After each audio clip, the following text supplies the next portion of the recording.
3 दिन से लेबनान में इजराइल की बारूदी वर्षा जारी है। बेरूत समेत लेबनान के कई शहर बारूद की चिंगारी में सुलग रहे हैं। अब बारी लेबनान में ग्राउंड ऑपरेशन की है, जो आईडीएफ किसी भी वक्त शुरू कर सकती है।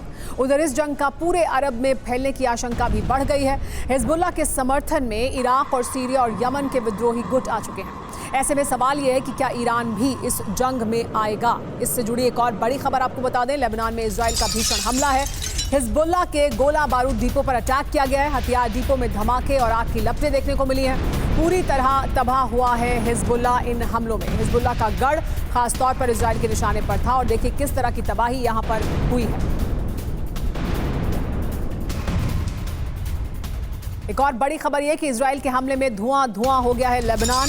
इमारत में गिरता दिखा है रॉकेट हमले में पूरी इमारत तबाह हो गई। हिजबुल्लाह के गढ़ में यह भीषण तबाही हुई है। देखिए किस तरह से रॉकेट गिरता हुआ दिखाई दिया इमारत पर। हिजबुल्लाह का गढ़ माना जाता है ये इलाका। हिजबुल्लाह के गढ़ में भीषण तबाही हुई है। रॉकेट हमले में पूरी इमारत पूरी तरह से तबाह हो गई।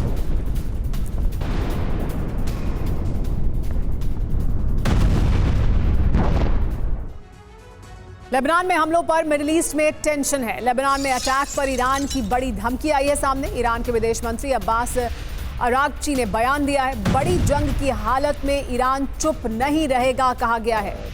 ईरान की तरफ से ये साफ कर दिया गया है कि अगर कोई बड़ी जंग होती है तो ऐसा नहीं है कि ईरान चुप होकर बैठेगा। ईरान की तरफ से खामोशी इख्तियार नहीं की जाएगी।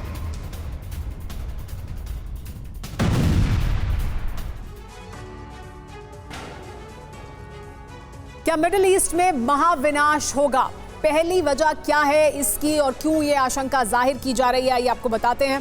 पहली वजह यह है कि इजराइल लेबनान जंग में ईरान के शामिल होने के संकेत मिल रहे हैं। ईरान की तरफ से ऐसे बयान भी दिए जा रहे हैं, ऐसे संकेत भी दिए जा रहे हैं। दूसरी वजह यह है कि ईरानी विदेश मंत्री की धमकी है, हम चुप नहीं बैठेंगे, यानी साफ तौर पर संकेत है ईरान की तरफ से। लेकिन बड़ा सवाल यह है कि आगे क्या होगा इस पूरे इलाके में। ईरान शामिल हुआ तो मिडिल ईस्ट में जंग फैलेगी, उसका दायरा बढ़ेगा। यमन, सीरिया और इराक भी युद्ध में फिर शामिल हो जाएंगे। जो अभी तक कुछ हमले कर रहे हैं वो फिर पूरी तरह से सीधी जंग में शामिल होंगे। विद्रोही गुटों के इजराइल पर हमले और ज्यादा बढ़ेंगे जो अभी भी जारी हैं। इस वजह से यह आशंका जाहिर की जा रही है कि मिडिल ईस्ट में जंग का दायरा बढ़ सकता है। इस बीच एक और बड़ी खबर आपको बता दें, हिजबुल्लाह के साथ आए हैं इराकी विद्रोही। इजरायली पोर्ट सिटी इलात पर ड्रोन से अटैक किया गया है इराक की तरफ से। इलात पर हमले के बाद जोरदार धमाका हुआ है। इलात पर इराक की तरफ से 6 ड्रोन से हमले किए गए। हमले से इलात में इंडस्ट्रियल बिल्डिंग को नुकसान पहुंचा है। देखिए ये इलात प्रांत है इजराइल का और यहाँ पर इराक की तरफ से हमला किया गया है।